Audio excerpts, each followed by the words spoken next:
I give you one sleeper, one bust, one breakout, and one bounce back candidate for 2019 fantasy football. My biggest sleeper to get in 2019 is Darrell Henderson. To me, there is no bigger breakout candidate when you consider ADP and the kind of impact that a player can have given that price tag. Darrell Henderson has situation, and I know that's debatable because I think a lot of people feel that Gurley still has a lot left, that he can get healthy. I get the argument and the desire to want to support Gurley. He's been good to all of us for so many years, but Gurley isn't coming back. The top 1 to 3 running back, Todd Gurley, is gone. We're talking about arthritis. We're talking about a guy that has already put in his 4 years of elite usage. You were lucky to get 4 or 5 years at an elite level at the running back position. Darrell Henderson, the most explosive running back in the nation in college in 2018. That is not opinion, that is fact based on stats. He had by far more 40 and 20 plus yard runs than any college running back in the nation in 2018. He is a home run hitting running back that had 22 rushing touchdowns, 25 total, and 1,900 plus rushing yards on the ground. Good hands, good quicks, good speed. He is the total package, and he's in one of the most potent offenses in the NFL, one that will make him a top 5 running back per start. Now, is it possible that Todd Gurley limps along for a couple weeks? Is it possible that Todd Gurley lasts until week 10 at limited usage? Sure. But I'm predicting that news unfolds that worsens this situation for anybody that won't divert from this path that so many people are still on, that a path I don't get, I don't understand. I don't understand how you can still believe that Todd Gurley has the potential to be a top 5 to 10 running back again at limited usage. With arthritis in your knee, Darrell Henderson can win you a league in 2019. Go get him in every single league you're in redraft because the cost is low. I think there's a really good chance, I predicted there's a really, really good chance that something bigger is revealed about Todd Gurley's knee. Something that makes Darrell Henderson's value skyrocket. So in Dynasty, you can act now. In Redraft, you might not be able to. Something might break that turns Darrell Henderson into a viable high-end running back 2 heading into week 1. I'm not saying that I know anything for certain.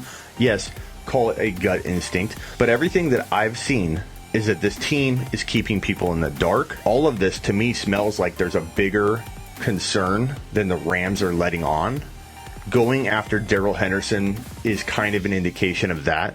You could say they're protecting their future by getting a back they love, and that everybody knows that no running back, healthy or not, is going to last 7, 8, 10 years in the league. So there's an argument to be made that going after Henderson was merely about the future, but I don't buy it. And if you want to believe anything Gurley has said, or the Rams, recently Gurley said he doesn't know where he'll be 6 months from now. That is not a good sign. He's not even optimistic about his knee. If you refuse to get off the Todd Gurley train, you better be damn sure you handcuff Darrell Henderson to Todd Gurley. If he is able to crawl through this season and somehow manage to get you 10 touchdowns and 800 yards, let's say, which I think would be the most optimistic stat line for a guy with arthritis in his knee, the same knee that he's had ACL surgery in, and the fact that we haven't seen him rebound. The last time we've seen the guy play, it was like he was running in snow or mud. It's an indication that that player has hit a career wall. And the crazy part is, given the cost that Todd Gurley still has, which is he's still commanding top 15 overall value. If I'm wrong, the player you're taking in place of Todd Gurley, let's say somewhere in that 8 to 15 overall range, that player will still be worthy of Todd Gurley's value. So why not play it safe?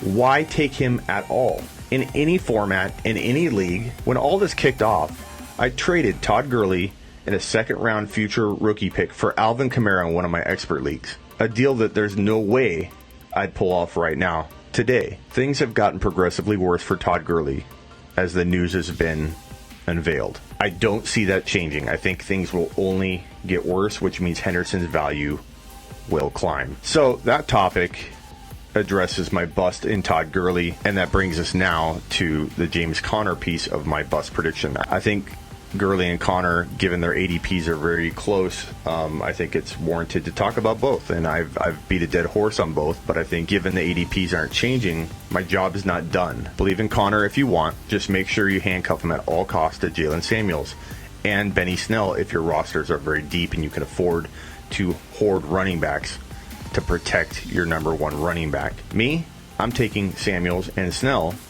together, and I'm passing on Connor altogether and picking a Mike Thomas, an Odell Beckham Jr., somebody else, so that I could potentially have the best of both worlds. I get people love James Conner. He's a great story. He was my number 2 bold prediction for all of 2018. You will find no bigger fan, and I challenge anybody to find anybody that wrote more bold stuff on him, a bigger, better bold prediction than I did in 2018. I feel like I found the guy, but you have to recalibrate your fantasy football thinking when change happens, when ADPs climb, when situation dictates that there's risk. And the risk is great when it comes to James Conner at 7 to 12 overall value. The running backs coach for Pittsburgh, Eddie Faulkner, coached Jaylen Samuels in college at NC State, used him a ton, made him a great receiving back. Connor broke down last year. The writing is on the wall. Not that he's a for sure bust, but that the risk is way too high to match the cost. Can you cuff them? Yes, I would be okay with that. If you own Connor and you can cuff him to Samuels and Snell, you're in a pretty decent position. That is the one caveat of the argument, don't draft James Conner. But again, the crafty move, given that I really believe that at some point, it may be week 10, maybe he gets hurt in week 8, maybe the Steelers deploy some kind of running back by committee by midseason, something people say is impossible given the history. Well, you know what? It's not crazy to think that a team with a new running backs coach may deploy a different strategy given they don't have a Le'Veon Bell like they've always had. Even last year, the threat of Bell coming back made them continue to use Connor at a workhorse type level. Had they known that Bell was not going to potentially return, as Bell dragged that out all year, they may have actually saved Connor a little bit and used Samuels and Connor more. And no one's considering the fact that the Steelers could come out tomorrow, next week, whenever, and have one positive comment about that running back crew having 3 starting running backs in 2019, and you will watch your value that you just invested into James Conner plummet. The point being here, Connor's stock is at an all-time high. If you buy on that high, you're most likely looking at a dip. My advice is to avoid it. Buy when it's low, don't buy when it's high. Treat it like a stock. And the penny stock here is Jaylen Samuels paired with Benny Snell, and picking some other stock like Mike Thomas or Odell Beckham Jr. or Dalvin Cook or some other player in that 7 to 12 range. Have a safer player and have arguably the best secret weapon duo in Samuels and Snell than any other duo in fantasy football. This brings me to Dalvin Cook. In January, I said I would draft Dalvin Cook before I draft Todd Gurley. I was laughed out of chat rooms. I was blasted on Reddit. No one was ready to make Dalvin Cook a top 12 pick again. Now they are. His ADP is climbing high. It's in the middle of the second round, but people are reaching in one-off drafts for Cook in the top 12. He has the value for that. He has the upside for that. The risk is still kind of built in to 12 to 15 overall value. You can afford some disappointment and still earn your value back. But if he lands, if he hits a home run for you, you can win your league at even 12 to 15 overall value. Hence why I like him more than I like Todd Gurley. Yes. Are there injury concerns for both? Yeah, but Dalvin Cook is on the upswing. Dalvin Cook returned last year. Dalvin Cook returned last year and played well. The last time we saw Dalvin Cook play, he was a top 5 to 10 running back again.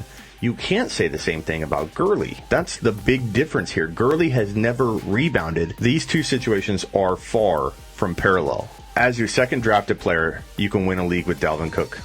That brings us to David Johnson, my bounce back candidate of the year. Now, I toyed with putting Devonta Freeman in this slot. I do think he's a great person to consider for one of the best bounce back candidates for 2019, but David Johnson is in a prime position to be a top 5 to 10 running back again. His value is climbing. He's now going in like the 11 to 13 overall range, which is still good value given he has the top 5 to 10 overall upside. Some risk is built into that value. Arizona's going to spread that offense out a ton in 2019. They're running all kinds of 2 slot wide receiver sets. A more spread out offense is going to make for a more efficient David Johnson. I'm really excited about his comeback in 2019. Hopefully his ADP doesn't climb too high, but I like him in that 11 to even 13 overall range. I've seen him go all over the place. I know I beat a dead horse on Todd Gurley and Darrell Henderson and James Conner. The reason I'm doing that is because ADPs aren't changing. My job is to present you with the info. Always use your gut instinct. If your gut tells you to roll with Gurley or Conner, trust your gut. Use the information I give you to help guide you. But I will say, if you just refuse to get off the path of drafting either Conner or Gurley, make sure you handcuff them, because these 2 situations, Gurley and Conner, the backups would be just as good, if not better, in my opinion, if they got into that lineup. 'Twas the night before week 1, and all through the house, not a fantasy leaguer was stirring, not even a mouse. The depth charts were hung. You drafted with care, in hopes that Todd Gurley and his knee would be there. Fantasy drafters were nestled all snug in their beds, while visions of touchdowns danced in their heads. Fantasy lineups were set, submit buttons were tapped, expectations of winning, the prize money all wrapped. When out during pregame, there arose such a clatter, Gurley owners sprang from their beds to see what was the matter. Turning on ESPN and Fox Sports with a flash, images of bleeding out cold, hard cash. Todd Gurley was limping like he was running in snow. Thoughts of high hopes, oh where did they go? When what to your wondering eyes did appear, but a miniature man, 5'9", with no fear. He had speed, acceleration, damn he was quick. You knew in that moment, hell, that ain't Saint Nick. More rapid than eagles his quickness then came, and he whistled and shouted and said, say my name. You yelled, Hendy, quick Darrell, I'll call you what you please. He said, D. Henderson's the name, now get on your mother knees. To the top of the lineup, the stats would grow tall, as hopes of Todd Gurley, crashing they'd fall. So depression set in. What the hell did you do? You drafted Todd Gurley, you dumb miserable poo. You drafted him despite warnings. You thought you were tough. You didn't even listen to draft his handcuff. With league safe now full of entry fee dues, you yell out, WTF, I don't want to lose. And thoughts of league banter, the joke you will be, all because you trusted Todd Gurley. Amazingly, Henderson carries the Rams on his back. You feel like you've just been kicked in the sack. The writing is on the wall, you get no pity. Next time you will listen to the one they call Smitty. Henderson is gonna ball. Don't judge by his height. Happy Christmas and week 1. And to all, a good night.